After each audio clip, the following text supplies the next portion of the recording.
ஆண்டவரும் இரட்சகருமாக இயேசு கிறிஸ்துவின் இனிய நாமத்தில் உங்களை யாவருக்கும் அன்பின் வார்த்தைகளை தெரிவித்துக் கொள்கிறேன். அருமையான தேவ பிள்ளைகளே, new day new hope daily devotion மூலமாய் இந்த பரிசுத்தமான ஓய்வு நாள் உங்களை சந்திப்பதில் நான் மிகுந்த மகிழ்ச்சி அடைகிறேன். அல்லேலூயா. இன்றைக்கு கூட கர்த்தர் நமக்கு கொடுக்கிற வார்த்தை என்ன? யோவான் சுவிசேஷம் 8ஆம் அதிகாரம் 31ஆம் வசனங்களை வாசிக்க கேட்போம். இயேசு தம்மை விசுவாசித்த யூதர்களை நோக்கி, நீங்கள் என் உபதேசத்தில் நிலைத்திருந்தால் மெய்யாகவே என் சீஷராய் இருப்பீர்கள். அல்லேலூயா. ஒவ்வொரு ஓய்வு நாளிலும் அநேக ஆலோசனை கர்த்தர் நமக்கு கொடுத்து கொண்டு வருகிறார். இன்றைக்கு கூட ஆண்டவர் என்ன சொல்றாருனாக்கா, நீங்கள் ஏன் உபதேசத்தில் நிலைத்திருந்தா எனக்கு சீஷர்களாக இருப்பீர்கள் என்று ஆண்டவர் சொல்கிறத பார்க்குறோம். அப்போ பாருங்கள் தேவ பிள்ளைகளை, நீங்களும் நானும் ஆண்டவருடைய உபதேசத்தில் நிலைத்திருக்கணும். அப்படி அந்த உபதேசத்தில் நிலைத்திருக்கும் போது தான் அவருக்கு நம்ம சீஷராக இருப்போம். சீஷர்னா யார்? பின்பற்றுகிறவன். சீஷன்னா டிசைபிள்லாம் ஃபாலோவர் அர்த்தம், பின்பற்றுகிற அர்த்தம். தெய்வ பிள்ளைகளே, ஆமென். யோசித்து பாருங்கள். அப்போ ஆண்டவர் இவ்வளோ அதில் அக்கறை உள்ளவராக இருக்கிற பாருங்க. நான் உபதேசிக்கிறது மாத்திரம் இல்லை, ஆண்டவர் ஒரு நல்ல டீச்சர். அவர் அழகாய் நம்மளுக்கு உபதேசித்திருக்கிறத நான் பார்க்க அநேக சத்தியங்களை கர்த்தர் நமக்கு சொல்லி கொடுத்துருக்கிறார். ஆனால் தான் சொல்கிறாரு, நீங்கள் என் உபதேசத்தில் நிலைத்திருந்தால் தான் எனக்கு சீஷலாக இருப்பீங்க. குருவை போல், சீஷன் குருவை போல் இருப்பான். என்ன போல நீ இருப்பீங்க? அவருக்கு தெரியும் இந்த உலகத்தில் 33 ஆண்டு காலங்கள் ஊழியத்தை முடிச்சுட்டு அவருக்கு தெரியும் 3.5 வருஷம் அவர் செஞ்ச ஊழியம். 33ஆவது வயதில் அது மறித்து அவர் பிதாவிடத்தில் எடுத்துக்கொள்ளப்படுகிறது தெரியும். அதனால் தான் நீங்கள் புறப்பட்டு போய் சகல ஜாதிகளை சீஷராக்கி பிதாகுமார பரிசுத்த நாமத்தில் நீ ஞானஸ்தானம் கொடுங்க என்று சொல்லி ஆண்டவர் தன்னுடைய சீஷர்களுக்கு உபதேசிக்கிறத பார்க்குறோம். தேவப்பிள்ளை, அப்போ நீங்களும் நானும் கூட அவருடைய உபதேசத்தில் நிலைத்திருக்கணும். அவரை சீஷனாய் மாறணும்னா, தேவப்பிள்ளையில் அவரை போல நம்ம மாறணும்னா அவர் உபதேசத்தில் நிலைத்திருப்பது மிக மிக அவசியமாக இருக்கிறது. அல்லேலூயா. லூக்கா 5ஆம் அதிகாரம் 15ஆம் வசனத்தில் வாசிக்கும் போது கூட இப்படியா சொல்லப்பட்டிருக்கு. வாசிக்க கேட்போம்.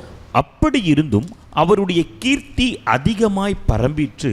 திரளான ஜனங்கள் அவருடைய உபதேசத்தை கேட்பதற்கும் அவராலே தாங்கள் பிணிகளை நீங்கி சௌக்கியம் அடைவதற்கும் கூடி வந்தார்கள். பாருங்களேன், திரளான ஜனங்க அவர் உபதேசத்தை கேட்பதற்கு வந்தாங்களாம். இங்கே ரொம்ப வசனம் அழகாக சொல்றதுக்கு, அவருடைய கீர்த்தி அதிகமாக பரம்பிட்டு திரளான ஜனங்க. தேவ பிள்ளையில் அவர் உபதேசம் அவ்வளோ ஆணித்தனமாக அவ்வளோ சாரம் நிறைந்ததாக இருந்தது. அன்றைக்கி நீங்களும் நானும் ஆண்டருக்குள்ளே நிலைத்திருக்கணும்னா அவருடைய சத்தியத்தை தானே தேவ பிள்ளையில்.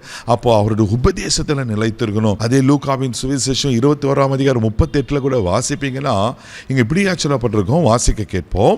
ஜனங்கள் எல்லாரும் அவருடைய உபதேசத்தை கேட்கும்படி அதிகாலமே தேவாலயத்தில் அவரிடத்திற்கு வருவார்கள். பாருங்களேன், அதிகாலமே தேவாலயத்துக்கு அவரிடத்தில் வருவாங்களாம். எப்போ? அவர் எதுக்காக? உபதேசத்தை கேட்பதற்காக. தேவப்பிள்ளை அதிகாலையில் இப்படியெல்லாம் ஆண்டவர் உபதேசிக்கிறதுனால தான் அவருடைய உபதேசத்தில் சத்தியத்தில் நீங்களும் நானும் நிற்கும் போது தான் அவருடைய சீஷராய் நான் மாறுவோம். நீங்கள் யோவான் சுவிசேஷம் 4ஆம் அதிகாரத்தில் வாசிப்பீங்கன்னா அந்த சமாரிய ஸ்திரீ போயிட்டு என்ன பண்ணனாக்கா அந்த ஊர் மக்களுக்கெல்லாம் சொல்லுவா. அப்போ ஜனங்க சொல்கிற காரியம் தருமா, ஏற்கனவே நாங்கள் அந்த உபதேசத்தை நாங்கள் அறிந்திருக்கிறோம், அதில் விசுவாசித்திருக்கிறோம் அப்படின்னு சொல்லுவாங்க. தேவ பிள்ளைகளை, அப்போ நீங்களும் நானும் கூட எத்தனையோ சத்தியங்களை கேட்குறோம். இன்றைக்கி பலவிதமான செய்திகள். எங்கே திரும்பினாலும் கர்த்தருடைய வார்த்தைகளுக்கு பஞ்சம் இல்லை.